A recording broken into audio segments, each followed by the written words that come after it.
It was kind of the sun's in my eyes, but I want to give you an urgent message about the upcoming election. 22 days, 21 days, or whenever this election is, and even after the election. Please share this with all your friends, family members, co-workers. I would encourage you to share, because this is extremely, extremely important.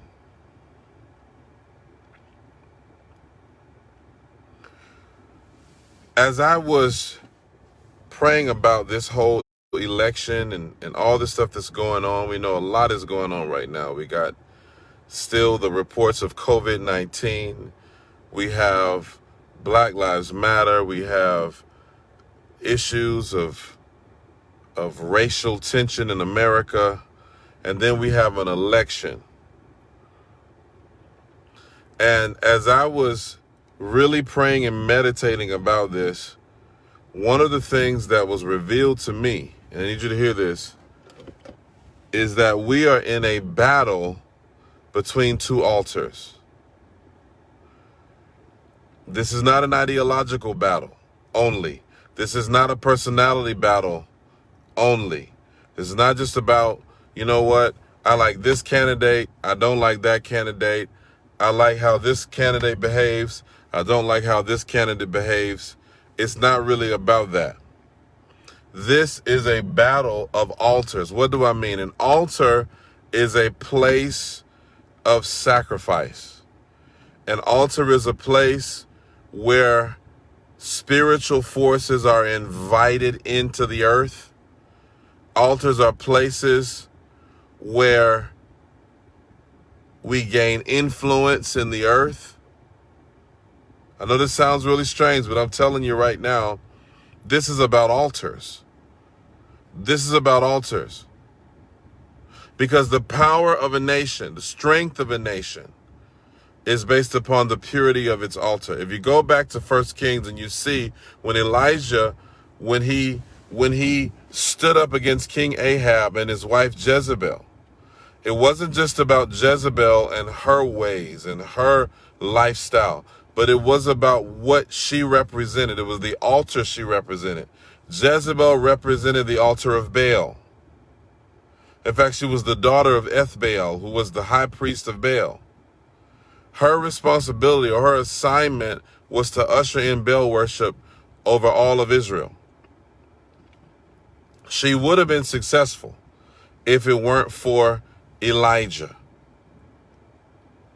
Elijah stood against Jezebel. He stood against her altar.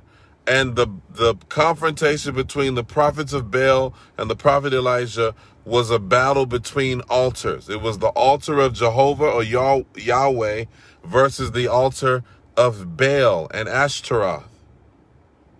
And when you understand this thing that I'm talking about, you begin to understand that this is about spiritual forces at play that are invisible. Don't just listen. When you think about politics, when you think about leadership, don't just think about the politician. Think about the altar they represent. Think about the altar that they stand upon. Because the altar that they stand upon will determine the agenda that they advance. The altar they stand upon determines the agenda they advance. And in this case of Baal in 1 Kings, the agenda of Jezebel, the agenda of her reign, of her power, her influence, was the establishment of Baal's altar. Baal was the god of thunder. He was venerated as the Lord of the harvest. He was a false deity that was worshipped in order to bring in the harvest into the land. And what does Elijah do? He confronts Baal. He confronts Baal by confronting King Ahab and telling him, that as long as you engage in this idolatrous practice, there will not be a single drop of rain in Judea for 3.5 years. And true enough, it doesn't rain. It doesn't rain. Why? Because God was arresting. He was arresting the altar of Baal. Don't just think about who you like, who you don't like. Think about the altar that the leader stands upon and the agenda that they represent. I want to encourage you. This is not even about just the election. The church is in one of the most critical seasons that we've ever been in. I want you to share this with everybody you can. I want you to share this with everybody you can.